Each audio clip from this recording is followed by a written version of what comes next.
Hello and welcome everyone to our final Grand Rounds presentation this year. Today we've got Dr. Jennifer Spadgenske presenting on ice baby post-cardiac arrest care and management of shivering.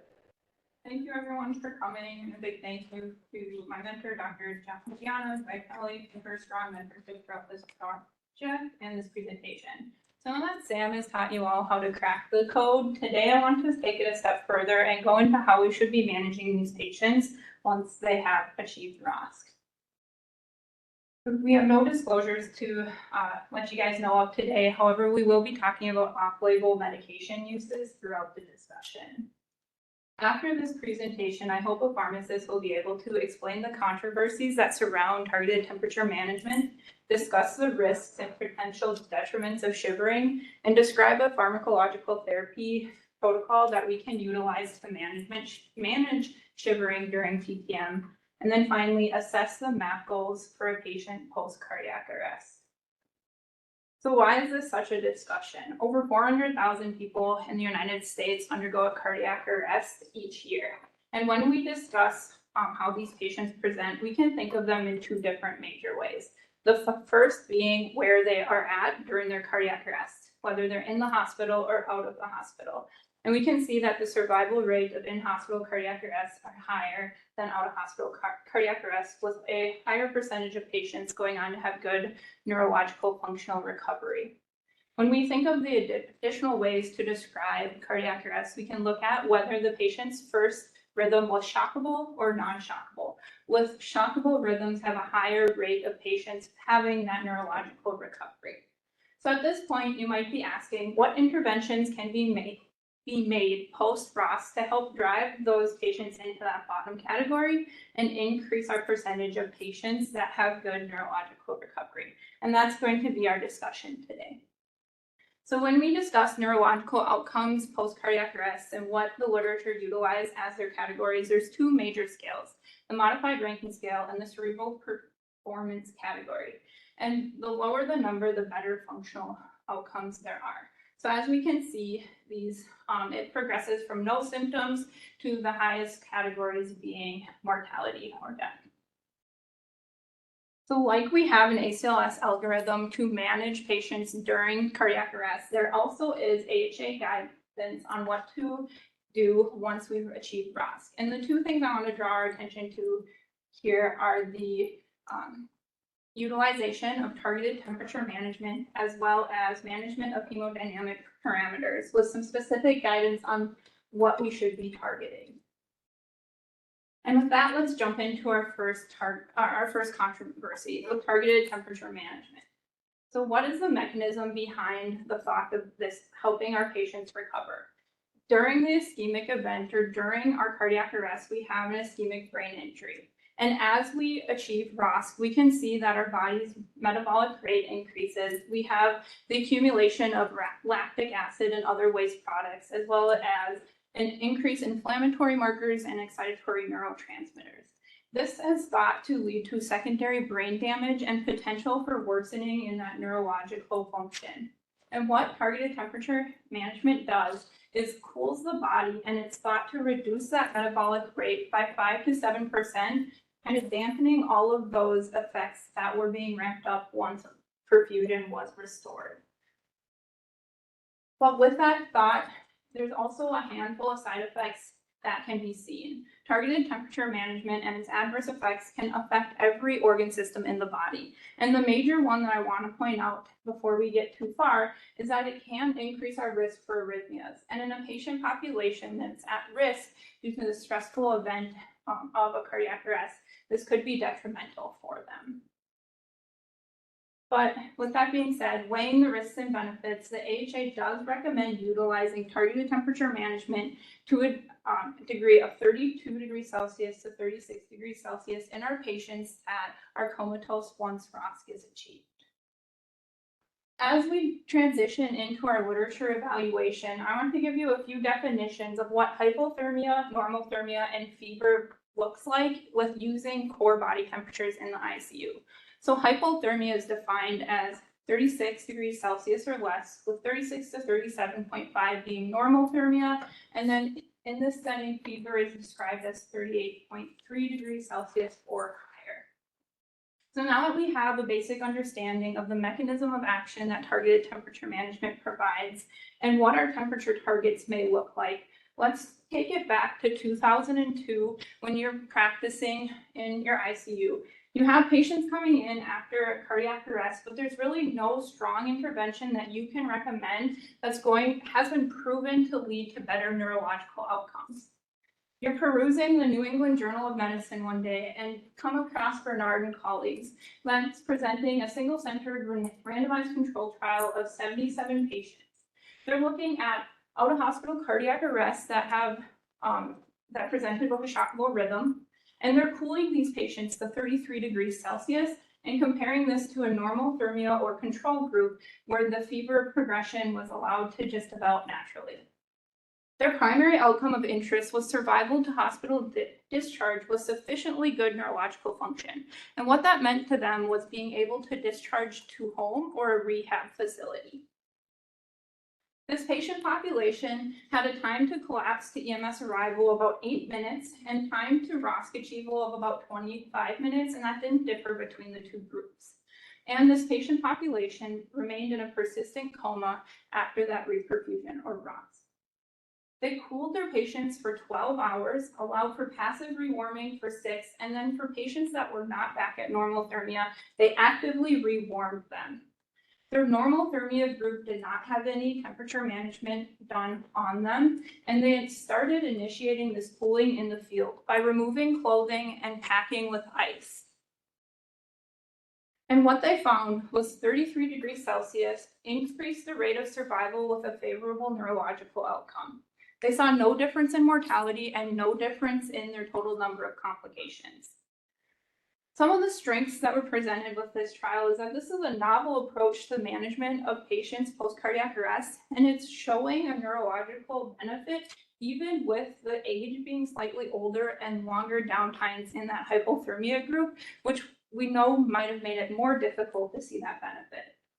Though that's not without its limitations. We have this non-specific subjective primary outcome of being discharged home or to rehab, with the availability of rehab facilities being different everywhere across the country, as well as the difference in availability based on when the patient was discharged. And then this method of temperature management is not very precise. By packing ice, it may not be something that we could easily replicate currently in our ICUs. And then again, normal thermia was not actively maintained in that control group, which was standard of care. But when they reviewed the temperature trend of these patients, many of them spiked a fever. So you may be on the fence about this, whether this is something you want to be implemented in your ICU. But luckily for you, as you're reading the same journal and the same day, the New England Journal of Medicine presents you with an additional trial, HACA. And this is a larger trial with 275 patients that evaluated similar patient population, looking at the same exact question. Does a targeted temperature of 32 to 34 degrees Celsius compared to our normal thermia result in a favorable neurological outcome at 6 months? And here their definition was utilizing that CPC score. Their baseline characteristics were very similar to what we saw in Bernard and colleagues, with quick interval from collapse to EMS survival, a median time to ROSC of about 21 minutes, and then again, these patients were not responding to commands once ROSC was achieved. They cooled for a slightly longer period of time, 24 hours, allowed for passive rewarming, and then utilized a more precise method of cooling, the TheraPool system. And then again, normal thermia was not actively maintained in that control group. And here they found that survival with a favorable neurological outcome was better when cooled to 32 to 34 degrees Celsius. They also saw a reduction in mortality and only saw a trend towards a few side effects, including bleeding, pneumonia, and sepsis. Strengths of this trial is that it fills in the gaps that we were still questioning with Bernard and colleagues. Their primary outcome was more specific. They had a more precise temperature management strategy that we could easily replicate in our facilities, and they allowed for this neurological outcome to be evaluated at 6 months by a blinded physician. Limitations, though, are that they excluded patients that had prolonged downtimes, and again was only looking at shockable rhythms. They had rapid EMS arrival and CPR initiation, which may not be replicatable to the patient populations that we see every day, especially in places that are more rural. And then the neurological evaluations within that hospital stay were not blinded, and the treatment team knew which patients were being cooled and which were not, which is thought to increase the risk for some biases on decisions on surrounding care. The major limitations of these two trials that bring us to questioning what the effect of TTM to 32 degrees Celsius is that the control group in both trials continue to have fevers. So can we see this favorable neurological outcome even if we just control for fevers? With that, I'll take a break and allow you to think through assessment question 1. Based on the early trials from TTM, or for TTM, targeting a temperature of 32 degrees was associated with which of the following? Increased risk of arrhythmias, mortality benefits in both trials, or survival with good neurological function.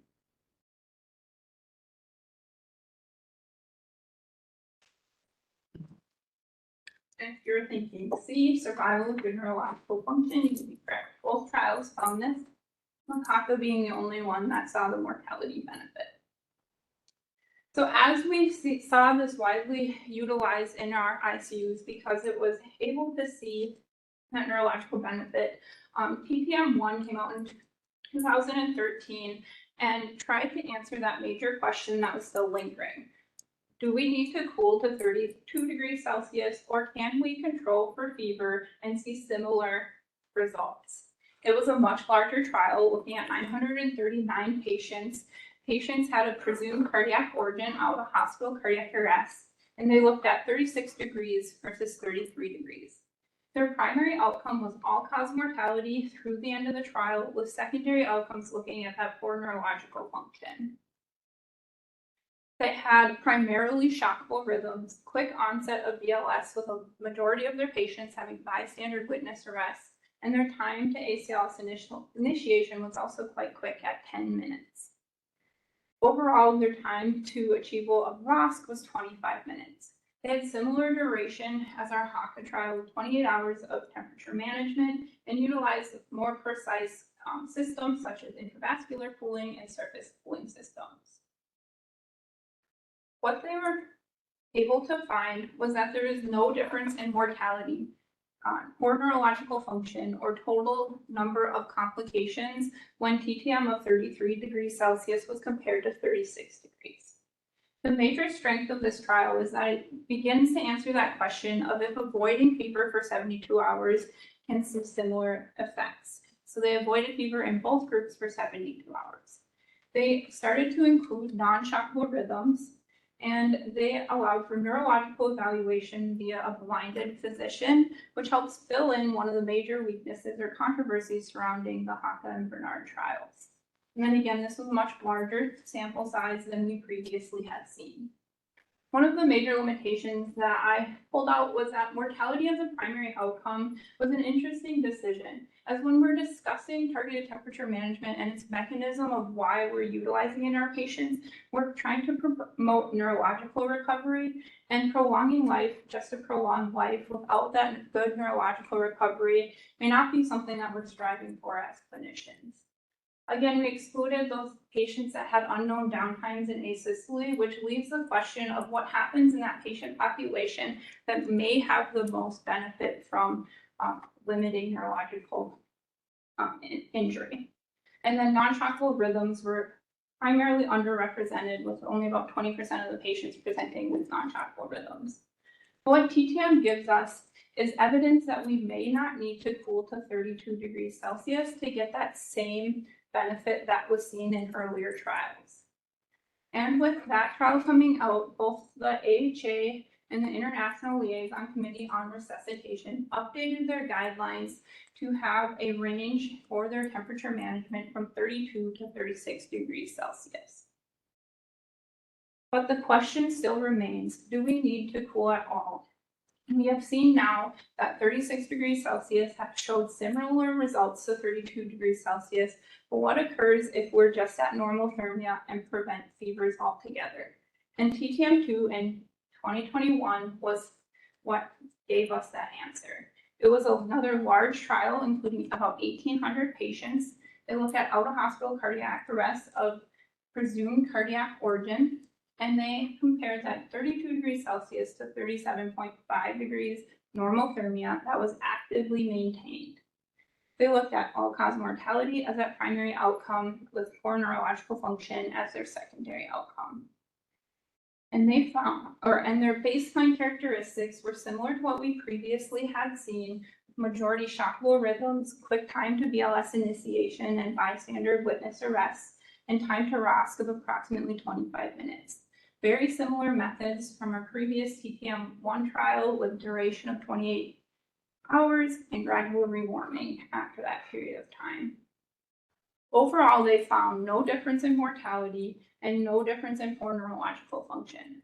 But what they were able to demonstrate or did find was that targeted temperature management of 32 degrees Celsius led to an increased risk of arrhythmia with hemodynamic compromise. So showing us that cooling to a lower temperature may not be giving us better neurological recovery, but may put our patients at risk. They had very similar strengths as the TTM1 trial by blinding their physicians, large sample size, and controlling normothermia. And they did this by, if any patient got a temperature above 37.8, they began to actively cool them in a similar way that their targeted temperature management group was being cooled. Again, it fails to answer that question, though, of whether patients with unknown downtimes or asystole would benefit from this therapy. And TTM2 provides us with evidence that cooling may not increase our neurological function, but can put our patients at risk. So leads us to question whether the risk is worth the benefit. In summary, when we're looking at shockable rhythms and targeted temperature management, early trials suggested that there were a benefit to cooling to 33 degrees Celsius, but they failed to control for fever and were unblinded when looking at neurological function. Later trials, including TTM1 and TTM2, controlled for fever in their control group and were not able to see or replicate this benefit. Let's shift gears a little bit and try to answer the question of how non-shockable rhythms fit into this puzzle. Hyperion in 2019 looked at non-shockable rhythms in about 600 patients, comparing 33 degrees Celsius to normothermia, and a primary outcome of favorable neurological function at 90 days. Majority of their patients were out of hospital cardiac arrest, and two major inclusion and exclusion criteria that I want to touch on was their no flow time, which were patients that had more than 10 minutes from collapse to CPR, and then low flow time exclusion. That excluded all patients that underwent CPR for greater than 60 minutes. They utilized very similar methods from what we've seen in previous trials with targeted temperature management for 24 hours. They attempted to actively control the temperature in the control group and allowed for gradual rewarming. And they found that the survival with good neurological outcomes was higher in the patients cooled to 33 degrees Celsius. They saw no difference in mortality and no difference in the total number of complications. Strengths of the trial is it opens us up to the discussion on a different mechanism of cardiac arrest, as they're looking at non-shockable rhythms that didn't have to be due to a cardiac abnormality.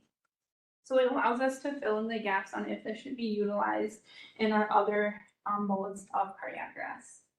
And then they tried to actively maintain that temperature in the normothermia group. However, when looking at the fever trend, they did a poor job of this, with approximately 40% of their patients still spiking fever. So another limitation in that aspect.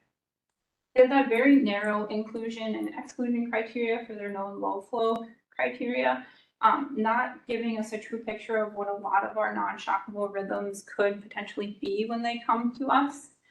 And then when we look at their statistical analysis, they lost 3 patients to follow up and had that very wide confidence interval. Their fragility index was 1, bringing us to not a very strong conclusion that this is going to strongly benefit our patients. And the final TTM topic or literature that I want to touch on today was Wolfram and colleagues in 2022. Their primary question was what about in-hospital cardiac arrest? But why I included it is that they had over 70% of patients that had non-shockable rhythms, filling in that gap that Hyperion leaves us. And they compared TTM of 33 degrees Celsius to normothermia with all-cause mortality as a primary and favorable functional outcome as a secondary. Very similar baseline characteristics, but again, having more non-shockable rhythms than shockable. Most patients had CPR within minutes, which is in line with what we'd expect in the hospital. And slight difference in the fact that normothermia patients were more likely to be in the ICU at the time of arrest, but no difference in time to achievable ROSC. They cooled for that standard 24 hours and gradually rewarmed. And they found no difference in mortality or neurological function. They had the broader inclusion and exclusion criteria by including all ideologies and rhythms. They had very strict control of their normothermia and were likely the best out of all of the trials at keeping them in that normothermia range. They had a few limitations though. They didn't blind their physicians and they were underpowered and stopped early due to futility. But where this fills in and what this helps me do is associate our non-shockable rhythms to our shockable rhythm literature and thinking that they're likely going to respond in very similar ways that we've seen in our larger trials, such as TTM1 and TTM2. And Hyperion is not strong enough for me to think we need to be treating them differently than what we do our shockable rhythms. So let's get to assessment question 2. Based on our TTM2 trial, a targeted temperature of 32 degrees Celsius was associated with which of the following? An increased risk for arrhythmias, mortality benefit, survival with good neurological function, or none of the above.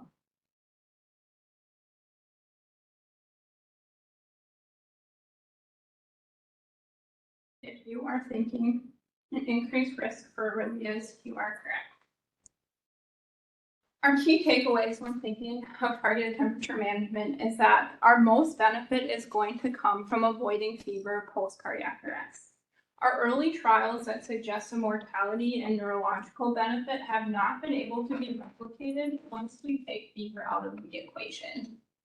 And limiting the degree of targeted temperature management or targeted temperature can limit our complications. And that's seen via our TTM2 trial that showed that these patients may be at greater risk for arrhythmias. So I would recommend targeting normothermia at a degree of 37.5 degrees Celsius, but that doesn't mean that we're not providing our patients with anything. These patients still may have a fever and we still need to be monitoring for that and providing targeted temperature management, as about 45% of patients in TTM2 had to be actively cooled to avoid fever. Now that we have a consensus on what we are going to be targeting as a temperature, let's discuss one of the major detriments of cooling our patients, shivering. Our body likes to live between 36 and 38 degrees Celsius, and this is done by utilizing thermal input that comes from our peripheral thermal receptors that account for about 20% of that input, and then our central or visceral thermal receptors. If we are below our 36 degrees Celsius, our body's first response is going to be vasoconstrict to try and keep the blood flow to our vital organs and keep us warm. If that does not occur, we'll start to shiver, starting with the peripheral and building until our entire body is shivering. And I'm sure we've all experienced shivering at some point. It's definitely not something comfortable and it's not going to make us happy. But is it really going to lead to worse outcomes in our patients? Let's think back to what we're utilizing targeted temperature management for. We're trying to prevent this secondary brain damage by reducing a metabolic rate. As we shiver, we can see our lactate and waste products increase. Our excitatory neurotransmitters are going to be escalated. We'll have difficulty maintaining that targeted temperature management, and we can see an increase in intracranial pressure, all of which are going to be counteractive to our goal when cooling our patients. So what do we do to monitor? We can utilize a bedside shivering assessment scale. where 0 is where we're all at now, not shivering, hopefully, and 3 being very severe shivering that includes our trunk and many extremities. So what can we do? We'll go through our non-pharm management and then talk about the tools in our toolbox for building a pharmacological regimen. First, we'll want to provide cutaneous counter warming. This is covering our head, hands, arms, face, and allowing for that airway to be warmed. This is going to target those 20% of peripheral receptors that are part of our thermal regulation. But caution, this is very limited efficacy once we begin to cool below normal therapy. The first medication that's in our toolbox is going to be acetaminophen. This is thought to lower our hypothalamic set point, and one of the major pros of utilizing this agent is that it has very minimal safety profile and is widely available for our use. It's also going to provide us with some analgesia, and it's something that we can schedule and get on board to hopefully prevent shivering before it happens. A con is that there's some controversy on whether it's needed or not, as we're probably going to overcome that antipyretic effect by just cooling our patients in this setting anyways. Shivering is another agent that's in our toolbox, and this is going to act on our serotonin 1A receptors, lowering that shiver threshold through modulation of serotonin. And when I think of how Shivering is working in this setting, I'm thinking of that balance that we see when we're trying to control seizures. So we see GABA and glutamate on either side. And when we're thinking of shivering, we can think of it in a similar way where we have serotonin and norepinephrine on both sides. So modulating serotonin can help us reduce that threshold and prevent shivering. Again, pros of utilizing this and having it in our toolbox is that there's very limited side effect profile. We can decrease that shivering threshold by utilizing it alone or in combinations with opioids, and it has been found to have an opioid-sparing effect. Overall, the initial literature behind Shivering is quite weak, and it comes from more anesthesiology settings where it was studied in healthy young adults. But it is found to be a vital option for our patients that are undergoing TTM.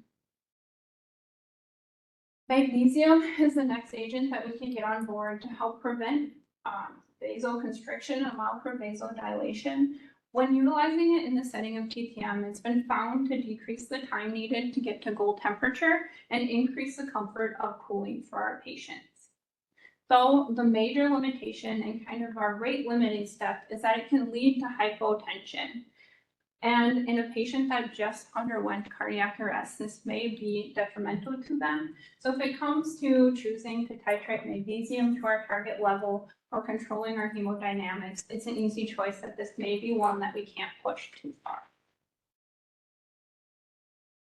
Next, we have opioids that will act both on the mu and kappa receptor and affect thermal regulation through that way.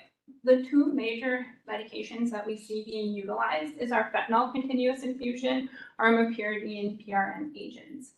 Fentanyl is going to allow us to have that continuous infusion with that basal kind of control of shivering, and it allows for very fast on and off, but we could see risk for accumulation. And the most of the efficacy behind opioids and shivering comes from the pyridine, and the kappa receptor is thought to be part of that. But what we can then use is utilize pyridine PRN if our patients continue to shiver while on fentanyl. Most of the evidence surrounding opioids is utilizing the pyridine. However, there's caution in the fact that it's hepatically metabolized, and our major side effect that we need to watch for is neurological. So if we are cooling these patients to prevent neurological damage and then giving a medication that could manifest in neurological side effects, is this the best option to get a clear picture of how our patient is recovering? And then again, keeping in mind that it can reduce the seizure threshold, but definitely effective agents that we can utilize in our patients. The next agent is going to be shifting more into our sedative discussion. Dexmedetomidines alpha agonism can lead to vasodilation and is thought to also act as a thermal regulator and provide for a reduction in shivering by 2.4 degrees Celsius. It will also allow us to try to achieve light sedation, and then has that additional mechanism beyond just sedating our patient to control shivering. So we can see bradycardia and hypotension. Propofol is thought to suppress our excitatory neurotransmitters, reduce vasoconstriction, and then will definitely utilize its sedative properties to reduce the rate of shivering. And it can offer sleep sedation if that's something that we need. Our cons, though, is we have that risk for oversedation, hypotension, and then there's very limited evidence on what dose is needed to reduce shivering when utilizing it for shivering specifically. And finally, if we're exhausted all the tools in our toolbox and our patient is still shivering or at high risk for shivering, our fastest method of stopping shivering is going to be utilizing paralytics and neuromuscular blockade. So as we know, this comes with a handful of cons. It will require us to be deeply sedated, have mechanical ventilation, and make it difficult to assess our neurological status, as well as the fact that neuromuscular blockades have been associated with worse ICU outcomes, including increased length of time on the vent, length of stay, and even mortality. So now that we know what all of our tools are in our toolbox, how can we put together a protocol to hopefully stop shivering before it's happened? Luckily for us, we'll get into that. Let's get to assessment question 3 though. Which of the following agents match with appropriate mechanism of action for anti-shivering?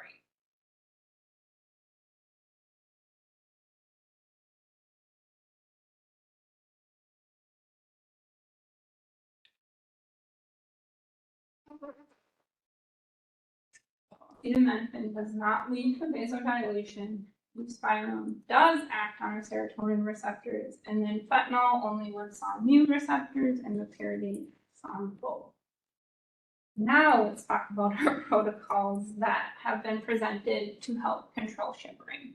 So the first comes from 2010 and the Columbia Protocol. This was an observational study looking at about 200 patients, but accounting for over 1,300 patient days. These patients were all undergoing TTM and started on a baseline regimen, including scheduled acetaminophen, buspirone, magnesium infusion, and then non-pharm mechanisms. They slowly added additional pharmacological agents based on the patient's incidence of shivering, and having the stepwise escalation to deep sedation and fentanyl if unable to control shivering. These patients were undergoing TTM for a variety of reasons, with only about 27% of them being cardiac arrest patients, but they also included elevated ICP and acute brain injury patients. Most patients were undergoing normothermia, and 80% of the patient days evaluated were patients that were at normothermia. They assessed shivering hourly and escalated if the patient scored greater than a 1. Sedation was left up to the provider at baseline, with no distinction between what goal sedation was or what agents were being utilized. And then their primary outcome assessed was the number of pharmacological agents that needed to treat or prevent shivering. Overall, they saw a relatively low use of paralytics, with only about 9% of TTM days needing to be paralyzed, with most of that coming from hypothermia groups. And they assessed a few different risk factors that were associated with the need for an increase in pharmacological intervention, including younger age, male gender, and decreased body surface area. Additionally, I want to point out that we see only 2.4% of all patients having to be paralyzed, and that over 18% of our patient population didn't need any additional pharmacological intervention beyond their scheduled regimen. So this is very promising for the fact that we can control for shivering without utilizing paralytics and deep sedation. One of the major limitations of the trial is that most patients were already utilizing propofol as their baseline sedative, and there was no discussion on what the ideal RAS is when cooling patients to a certain degree. So this leaves us with a few questions. Is there any guidance on how we should sedate our patients? And what happens when we're solely looking at cardiac arrest patients? Is there a difference? And in 2022, Hahn and colleagues presented a retrospective observational pre-post study looking at 131 patients, all undergoing TTM for post-cardiac arrest. They utilized a very similar regimen of scheduled acetaminophen, buspirone, continuous magnesium, and then had goals and parameters around sedation, including dexmedetomidine, titrated to a RASS score of -3, with fentanyl utilized for pain management. If the patients shivered, they would have PRN agents available, as well as the availability of cisatracurium to escalate to paralytic. Overall, most of these patients were out of hospital cardiac arrest, had about 17 minutes to achieve full frost, and their pre-protocol kind of culture highly advised continuous sedation, analgesia, and neuromuscular blockade to prevent and treat shivering. All patients got cooled to 33 degrees Celsius, and they assessed shivering every 30 minutes for 6 hours and an hourly thereafter. Their primary outcome was that incidence of shivering indicated by a positive score on their shivering assessment scale. What they found was that their post-protocol group experienced shivering less, and they were able to reduce the use of paralytics in this patient population. When looking at their medications, I want to point out that only 65% of patients were receiving acetaminophen, and only 73% were receiving buspirone in their post-protocol group. So even with that drift from their protocol, they were able to show positive benefit by utilizing this multimodal approach.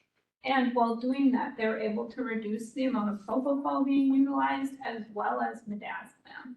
So I'm taking that as a step in the right direction, and the fact that they may not have needed to deeply sedate most of their patients, or less of their patients.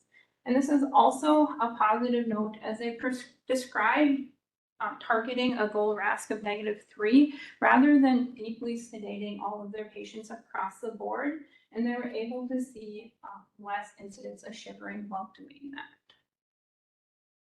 So how do we manage shivering here? And hopefully coming soon, summer 2023, we will have a nice order panel and order set to utilize this multimodal approach with scheduled Tylenol, buspirone, magnesium, and then having sedatives available with propofol and fentanyl, but targeting that RASS goal of -4 to -5. So my discussion for you and takeaway from the literature that we've presented is that we may not need to sedate our patients to deep sedation in all settings just because we're cooling.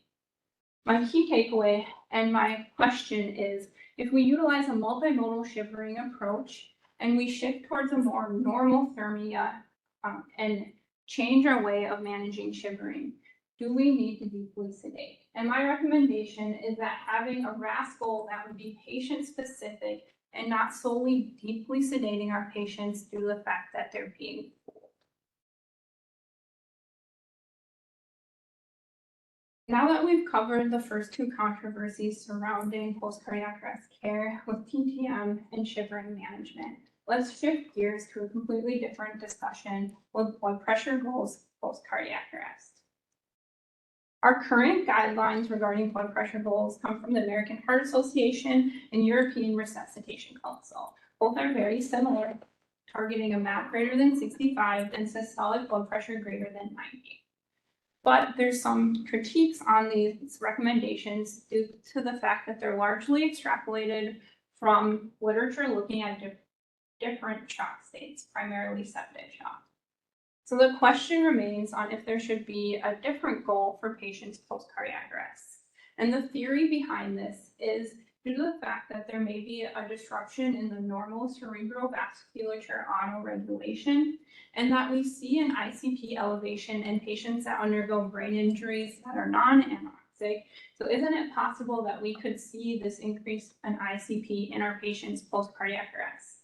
And if we're seeing that increase in ICP, if we increase our MAP, can we increase our cerebral perfusion pressure and promote better neurological outcomes? So with this theory, some observational data has come up. And AMBO 2015 looked at this prospective observational study of 82 patients post-cardiac arrest. They were trying to assess what MAP was associated with good neurological recovery at 180 days. Their average age was 65. Most patients were out of hospital cardiac arrest, receiving bystander CPR with shockable rhythm. They utilized norepinephrine to target a MAP pool of greater than 65 millimeters of mercury, and all patients were undergoing TPM at 32 degrees Celsius. And in this observational study, they found that the optimal MAP was 76 to 86 millimeters of mercury. And what my major discussion surrounding this article is the way that they found their results. And what they did was started at 65 millimeters of mercury to 75 millimeters of mercury, 66 to 76, and so on and so forth, and ran a series of odd ratios in 10 millimeters of mercury intervals, completing 24 different odds ratios. And what this does is opens them up to the risk of multiplicity. And when you look through all of the odds ratios that they ran, this was the only one that showed any statistical significance. So it draws into question if this is a true finding and if we should be implementing this in practice. But it does open the door to a plethora of other observational studies coming out to evaluate this, showing conflicting results. Young in 2015 saw no association. Roberts found that there was an association. Jacqueline and Amlut looked at some surrogate markers for cerebral perfusion and saw no difference. And truly, the literature was very ambiguous on what it should be. Until recently in 2022, when the Box trial came out. And this was a double-blinded, randomized controlled trial of about 800 patients. All were comatose survivals of non-traumatic cardiac arrest, and they compared 63 millimeters of mercury to 77 MAP goals. And their primary outcome was looking for a composite of death of any cause or hospital discharge with poor neurological function. Most patients had shockable rhythms, witness arrest, and they had time to ROSC of 21 minutes. The major change from previous literature that we talked about today is that 46% of their patients underwent a PCI after they achieved ROSC, meaning that this may not be extremely extrapolatable to our patient population and the fact that not all of our patients align with that, but gives us a good overview of patients undergoing cardiac causes for arrest. They cooled all of their patients to 36 degrees Celsius, so takes that controversy out of the discussion. And they had a protocolized approach of MAP resuscitation with volume, norepinephrine infusion, and then utilized dopamine as a second line option. What they found was 77 millimeters of mercury did not change death or poor neurological outcomes at discharge. They found that these patients needed a higher doses of norepinephrine and more adjunctive measures, and saw no difference in serious side effects, including arrhythmias.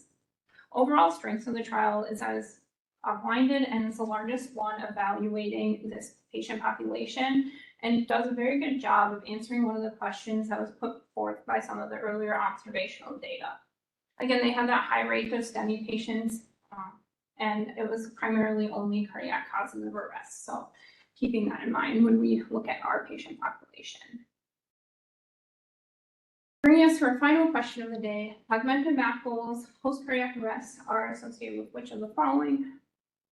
Standard of practice and is endorsed by the AHA based on a theoretical benefit due to the fact that increased MAP can increase cerebral perfusion pressure, has shown to increase group neurological outcomes based on the Box trial, or does not lead to an increase in need of vasopressors.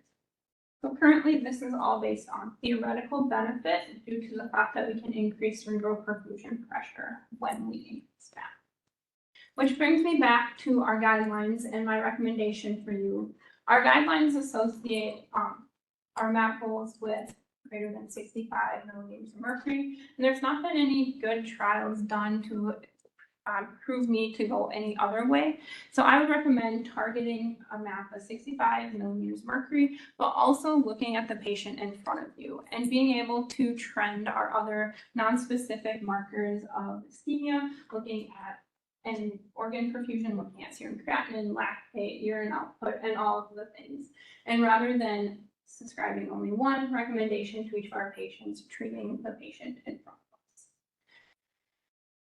So now that we have gone through the literature, I hope you are able to discuss the controversy surrounding TPM, the detriments of shivering, build a strong pharmacological therapy recommendation for shivering, and assess MAP goals for post-cardiac arrest patients. With that, we'll open it up to questions. Yeah. Very nice job. You had your summary for TTM, you had discussed your recommendation of 37.5, maintaining normothermia. Yeah. Is your recommendation that you're actively maintaining 37.5, or are you going to react? Like, what's the? I would say we need to actively maintain a temperature. So we're going to be targeting a temperature. Majority of our patients are still likely going to be needing cooling, as we know that the fever trend post-cardiac arrest will bring them to higher temperatures. So yeah, I would say we want to be actively controlling for that temperature. So what are your thoughts on 36 versus 37.5? If your Arctic sun is already on, what's your? Okay.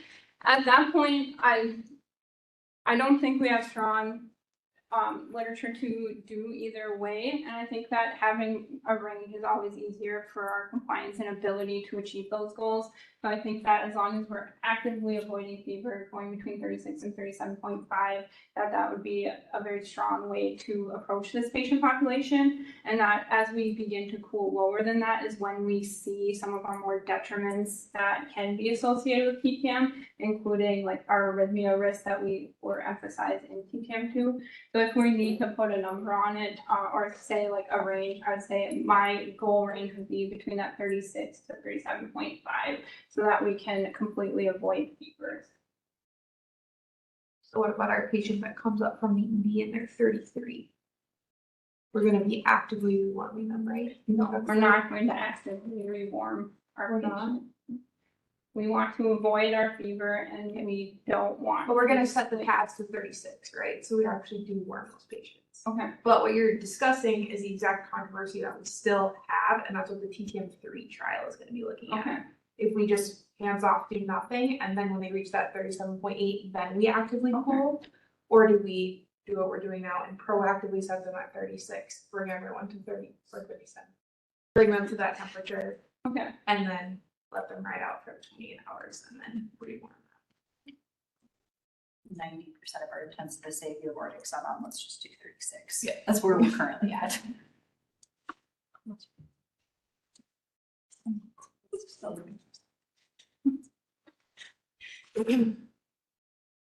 Having patients coming in below 36 is really poor prognostic sign though. Usually they just note it and then say throw the pads on.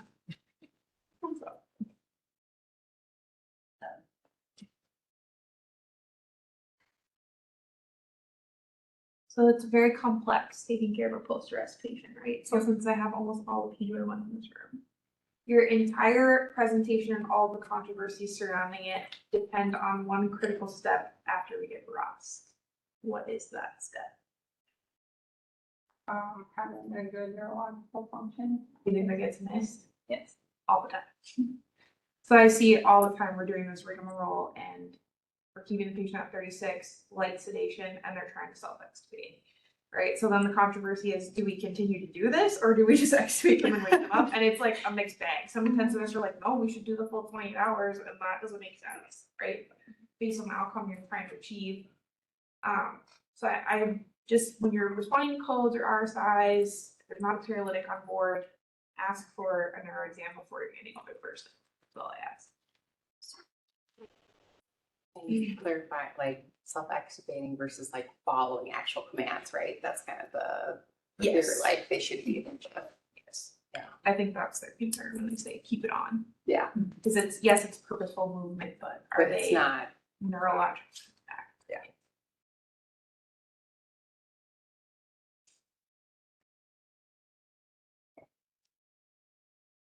Question from the chat. Oh boy. How long do you keep them in active TTM? I think that was just mentioned here, but if you'd like to share with the class. This could open the door to additional controversy. However, based on the trials that we've gone through today and kind of the standard, it's between 24 and 28 hours. And then after that point of active cooling, just allowing for more passive rewarming and not trying to like overcompensate and warm them back up, leading to more fevers down the road. I love your commentary about patient-specific goals. And I think at an institution where we're very proud of our order sets, we're not always the best at that. So what types of patients would you maybe not target a MAP goal of 65? Like what are some of the controversies there? Because you said a patient-specific goal for a MAP So goal. some of the controversies that's around more patient-specific MAP goals are going to be like, what if they are older? What if they have baseline hypertension? How do we react to those settings? And I think that, again, there's no clear evidence in the literature, but providing for that standardized goal of greater than 65, but then targeting our non-specific markers and seeing good perfusion to our other organs and adequate urine output and additional things trending lactate in the right direction. And in the other more invasive monitoring that we have, if we're seeing good perfusion to our other organs, we're likely having adequate perfusion to the brain, and that we can be sufficient and happy with those goals being hit.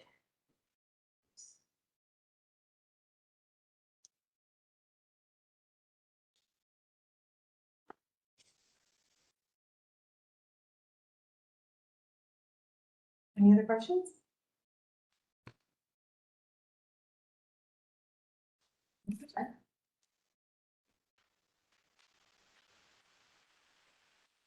Thanks everyone on WebEx. Feedback forms are in the invite if you would like to please fill it out. Have a good afternoon.